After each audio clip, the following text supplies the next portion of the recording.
আসসালামু আলাইকুম everyone, cooking show থেকে স্বাগত জানাচ্ছি। আজকে আমি মজাদার একটা পাস্তা রেসিপি নিয়ে হাজির হয়েছি।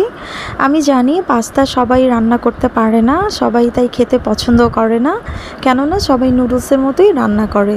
তবে নুডলসের মতো কিন্তু পাস্তা রান্না করা যায় না, এটার প্রসেস ভিন্ন।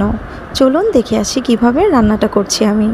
তো আমি গরম পানির মধ্যে লবণ দিয়েছি। পানি যখন প্রায় বলক হয়ে আসবে, এ পর্যায়ে পাস্তাগুলো ঢেলে দিতে হবে।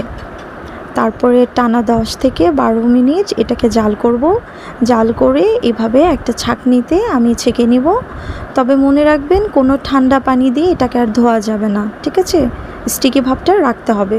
এখন একটা মশলা মেক করছি আমি। 3 চা চামচ টমেটো সস নিয়েছি, 1 চা চামচ সয়া সস, তারপরে ভাজা জিরে গুঁড়ো নিয়েছি 1 চা চামচ, স্বাদ মতো দিচ্ছি লবণ, তারপরে মরিচ গুঁড়ো দিচ্ছি এখানে 1.5 চা চামচ, কালো গোলমরিচ গুঁড়ো দিচ্ছি 1/2 চা চামচের থেকে একটু বেশি, আর ব্যালেন্সের জন্য দিচ্ছি লবণ, আর দিচ্ছি সামান্য একটু ধনে গুঁড়ো।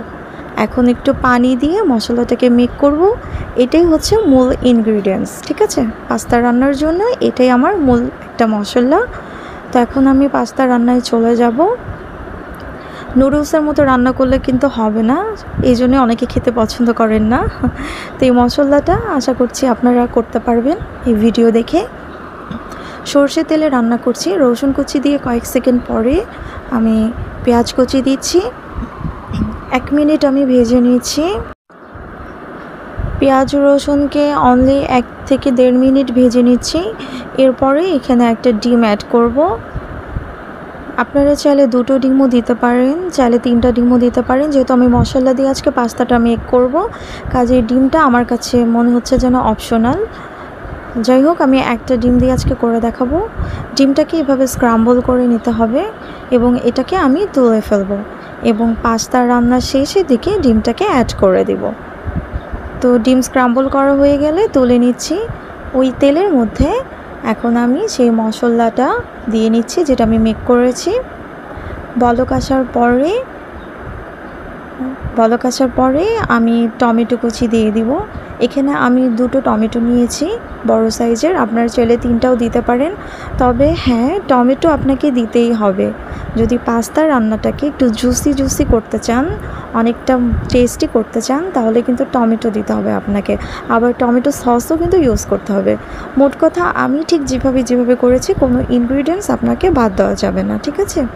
তো টমেটোকে এভাবে আমি ভাপ দিয়ে নিচ্ছি, কিছুক্ষণ কুক করছি আর কি। তো অনেকটা জাল হওয়ার পরে এরপরে কিন্তু আমি পাস্তাগুলো দিয়ে দিব। তবে কোনো ধরনের পানি দেওয়া যাবে না। টমেটোতে কিন্তু পানি রয়েছে, দেখুন পুরোটা ঝোল আমি শুকিয়ে নিইনি। এখন আমি চুলোর জালটা একেবারে লো করে দিব, যেহেতু আমি পাস্তা দিয়েছি, এবং কিছুক্ষণ ঢাকনায় ঢেকে এটাকে আমি কুক করব। মশলার সাথে পাস্তাটাকে কুক করতে হবে, যার কারণে ঢাকনায় ঢেকে চুলোর আঁচটা কমিয়ে অনেক লো আছে এখন আমি এটাকে জাল করছি। 3 মিনিট পরে আমি আবারও নেড়ে চেড়ে দিচ্ছি। আর 3 মিনিট বা 5 মিনিট এটা আপনার ব্যাপার। আর সেই যে ডিমটা স্ক্রাম্বল করেছিলাম, সাথে ধনেপাতা কুচিও দিয়ে দিলাম। শেষ, আমার পাস্তা রান্না কমপ্লিট হয়ে গেছে। দেখুন ভিউয়ার্স, কতটা জুসি ভাব রয়েছে। খেতে তো দারুণ মজা হয়েছে, যে খেয়েছে সেই প্রশংসা করেছে। আর আপনাদের কাছে যদি মনে হয় যে না, এভাবে রান্না করবেন না, নুডলসের মতো করবেন, তাহলে কিন্তু আপনার আসল টেস্টটা পাবেন না। কাজেই আপনাদেরকে এভাবে রান্নাটা করতে হবে। আশা করছি আজকে আপনারা রান্না শিখে গেছেন। আর আপনাদের কাছে যদি মোজারেলা চিজ যদি আপনাদের কাছে থাকে, তাহলে এই পর্যায়ে লাস্টের দিকে একটু দিয়ে নেবেন, দেখবেন আরও ভালো লাগে খেতে। অনেক ক্রিমি হয় আর জুসি ভাব তো থাকেই। তো যাই হোক, আমার পাস্তা রান্না রেডি হয়ে গেছে ভিউয়ার্স। ভালো লাগলে চ্যানেলটি প্লিজ সাবস্ক্রাইব করবেন। আজ এ পর্যন্ত ভালো থাকেন, আমার জন্য দোয়া করবেন। আল্লাহ হাফেজ।